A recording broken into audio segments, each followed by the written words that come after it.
the name of our blessed Trinity. And I have to thank you and to thank God for keeping you alive till today.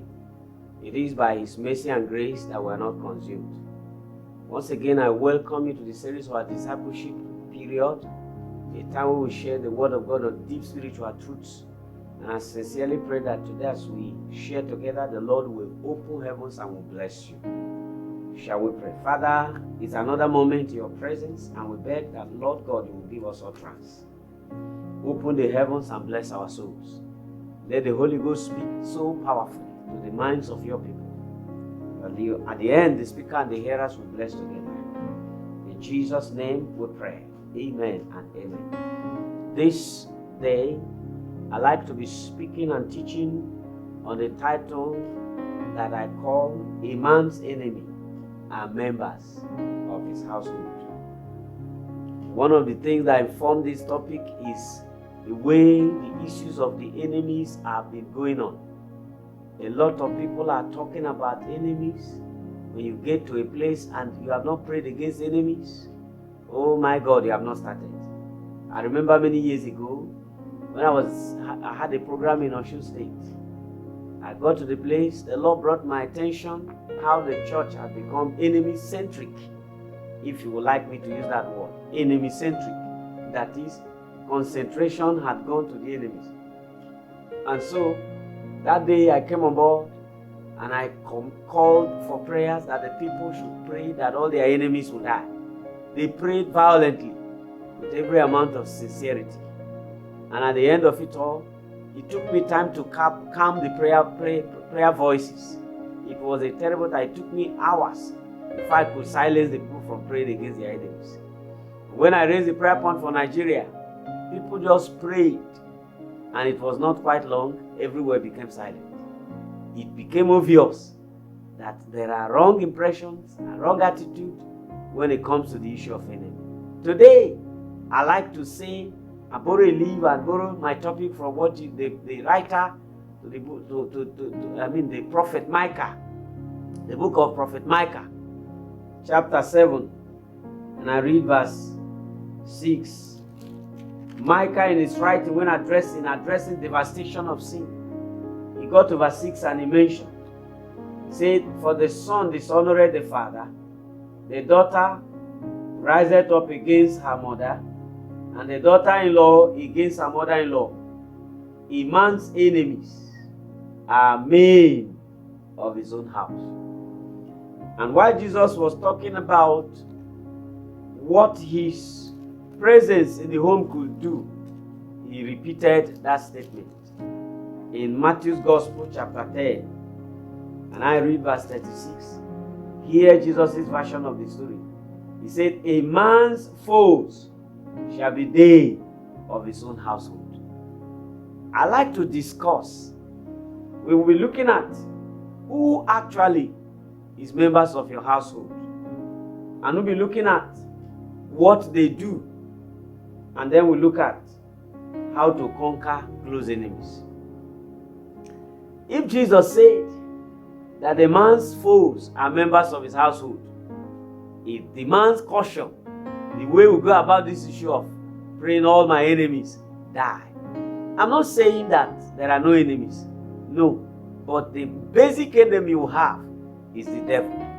And sometimes he uses men just like God uses men. I will say it clearly here. Right from creation, when God finished creation, he ended his assignment on earth and handed over to men. Whatever God wants to do on earth here, he uses men. In the same way, whatever the devil does, he uses men also. I will remember the story of one great revivalist that existed on earth. When he was having an encounter with the Lord Jesus, the devil appeared to interrupt their discussion. I think it is Kenneth Hagin, if I am not mistaken. And when the discussion was going on, this man was looking at Jesus, Jesus was looking at him. He didn't say a word, Jesus didn't say a word. After some time, the devil disappeared. After some time again, Jesus appeared again to continue discussion with this man. And the devil also appeared. This thing happened 3 times. And this great man of God was angry. And he turned to the devil and said, the Lord, I said, in the name of Jesus, I rebuke you. Jesus smiled as the enemy disappeared. And he asked Jesus a question. Why is it that you did not rebuke the enemy? Jesus said, I will not rebuke the devil because I have no business with him any longer. All you needed to have and to possess has been given to you. So if you allow the devil, he remains. If you do not, he will not remain. So this day, I will be discussing on a man's enemies are members of his household. But I'd like you to know that even when you talk about enemies, there are 3 degrees of enemies. Enemies without, enemies around, and enemy within. The worst enemy to deal with is the enemy within. But I also believe that sometimes when people are praying against enemies, they think of those enemies around, enemies without. Their intention will not go to enemies within. Otherwise, caution would have been taken.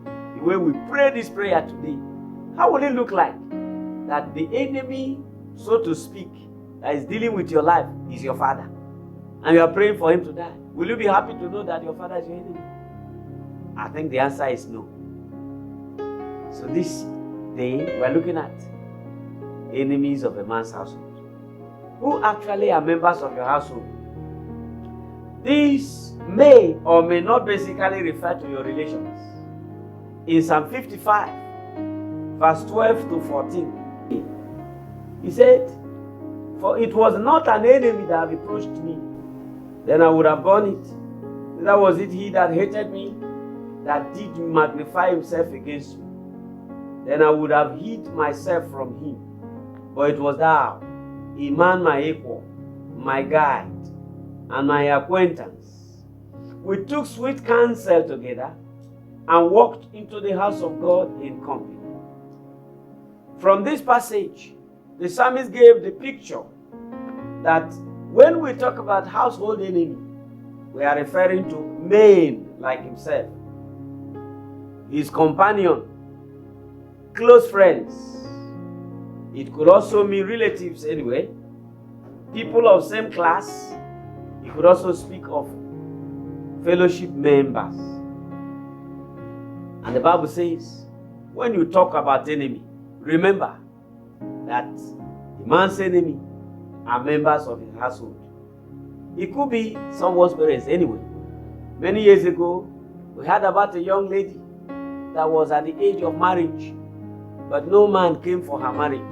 When there's a serious relationship, the thing will just break away. One day, because this lady was a child of God, she began to pray, Lord, show me the secret of my problem. Instead of praying, all my enemies die. God knew that the person who was the enemy used him. That the devil was using somebody very close to her. So that prayer was not answered. And she decided to change the prayer point to, Lord, show me the secret of my problem. And one day, she finished her fasting and prayer. The Lord said to her, as you conclude your menstrual cycle this month, do not throw away the menstrual part. Preserve it. And as God will have it, she preserved that menstrual part. When she was about going out, she had virtually left the house when she remembered that she forgot something at home. On returning back to open the door of her room, she saw her own very dear mother leaking the blood in that menstrual pad. What an error. What a wicked word. And when she confronted the mom began to say it was the devil. Of course, everybody will claim the devil. And she cried and said it was the devil. If that girl had known that the mother is the enemy, it would demand carefulness. What I'm saying is that our orientation needs to change. That our enemy is basically the devil.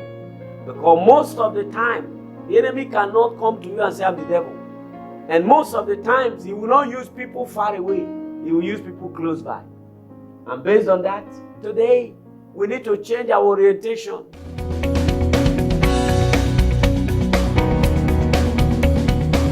Ara rere ń bẹ lọ́dọ̀ rẹ bàbá mi, káyé mi sọ̀rọ̀ nínú ògo.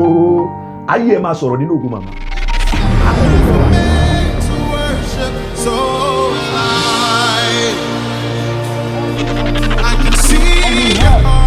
And when darkness was existing, all the good things did not manifest. Ask me But when that darkness stupid question. disappeared, Were you not told that it is forbidden in this village? A motivational tactician. Somebody who is so committed.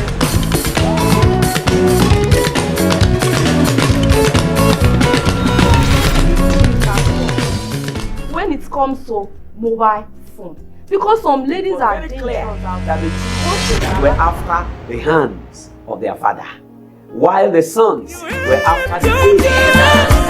How do you love someone like me? Thank you for Where have you ever desired or wished to be? With your job, career, or business?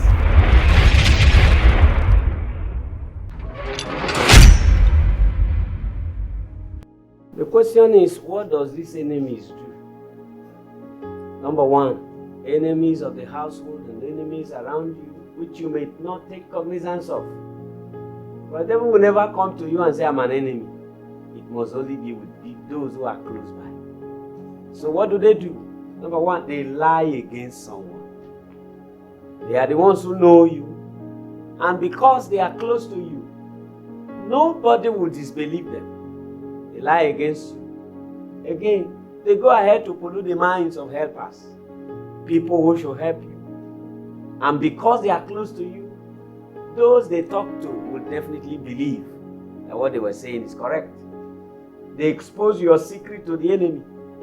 Take for instance a woman called Delilah. It was Delilah who went to tell the enemies that, look, oh, this is his secret. Enemies within are the worst enemies to deal with. So when you are praying against enemy, remember that the enemy you are talking about might be those that are underneath you. It might even be you who is an enemy to yourself. And be cautious how you pray against enemies of your life. Because most basically, enemies of the household are the members of a man's family. They expose your secret, like I said. They give direction to your enemies, like a man called Judas Iscariot, who led the enemies of Jesus and betrayed him with a kiss. And because he was very close, nobody doubted him. They knew that Judas knew Jesus.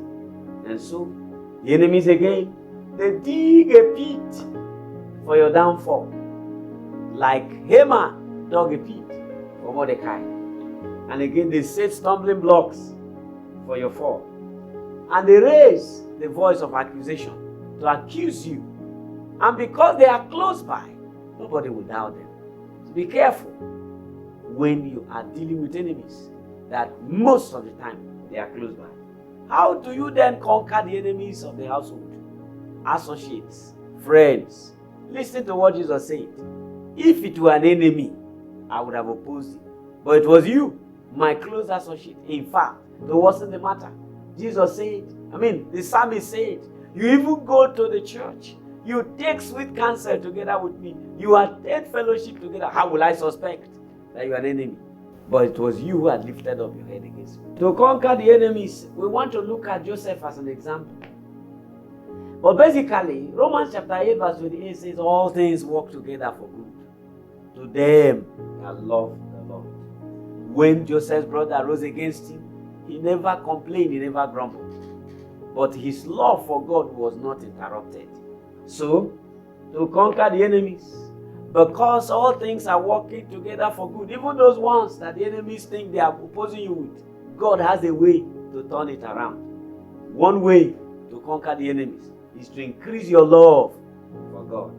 Increase your love for God. At the time when things are going haywire and the enemies are digging a pit for you, increase your love for God, because God will turn it around for your favor. Oh my God, I remember Haman dug a pit for Mordecai, but the Lord turned it around. And Mordecai was promoted in the place of Haman. Hallelujah. Number 2, create more time when the enemies rise up against you, because the Bible has assured us that all things are working together. Create more time for the God of heaven. Again, sacrifice for your love for God. And again, position yourself to seek to glorify God even when things are rough. Because you know that God is the promoter and nothing happens without him. So when you are seeking to glorify God even when things are tough and difficult, he will know how to turn things around. And again, in the place of the enemies, seek to expand his kingdom. Seek to expand it. Look for ways to do things that will increase the glory and the honor of the king. Even when the enemies are around and available, concentrate on God and do not focus on the enemy. For when you do concentrate on God, he would make your enemies to be afraid. Oh, I remember one beautiful passage in the Psalm. It says, if a man's way pleases, and the Proverbs, if a man's way pleases the Lord, he will make his enemies to be at peace with him. So, as I conclude, one other ways, don't forget to pray in the Holy Ghost. Always. Jude, verse 20. Pray always in the Holy Ghost. Pray always in the Holy Ghost. Remember, increase your love for God. When you find out that you cannot contend with it, there is no way we can pray let enemies die. Because every level of your promotion increases the degree of your enemies. And the greatest and the dangerous enemy you have are members of your household. So what do? Instead of concentrating on the enemy, increase your strength in loving God more. Increase your strength in spending more time with God. Increase your strength in praying in the Holy Ghost. And you will overcome. And your ways will please the Lord. And eventually, he will turn those who are enemies to be at peace with you. I sincerely pray. I believe that you have been blessed. And I pray that instead of spending more time, wasting more time on praying against the enemy, spend more time on praying how your love for God will increase. And the Lord will fight your battles. I pray God will fight your battles in the name of Jesus. The word of God said God gives his angels charge over his own. And the Lord will give angels charge over you to fight your battles. Even as you increase your love for him, it will be well with you. In the name of Jesus. Till I come your way next time, I remain your servant, Reverend Canon Solomon Nnamani. You can call me on this number, 08038000551. God bless you. God bless you. Hallelujah. Amen and amen. Please don't forget to subscribe to this channel. Click on the bell notification so that each time we upload a video, you will be notified.